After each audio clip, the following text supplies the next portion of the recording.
प्राण पुरुषोत्तम जगतरनाथ जगन्नाथ जगतर कल्याण विधान करंतु। ए अकिंचन दासर जगन्नाथ पाखे एति गुहारी।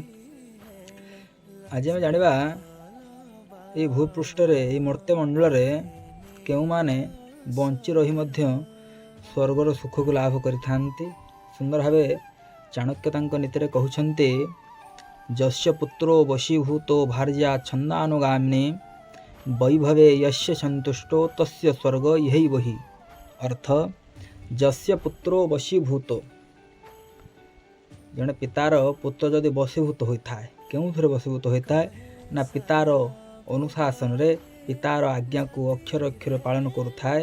आ कौन ना भार्या छंदानुगामिनी भार्या अर्थात स्त्री स्त्री जदि धर्मपरायण हुए एवं आ कौन कहते ना वैभवे यस्य संतुष्टो से लोक पाखे जहाँ वैभव अर्थात धनरत्न अच्छी एवं टंका रोजगार जहाँ टंका रोजगार से करुच्छे से से संतुष्ट होता है तस्य स्वर्ग यही वही।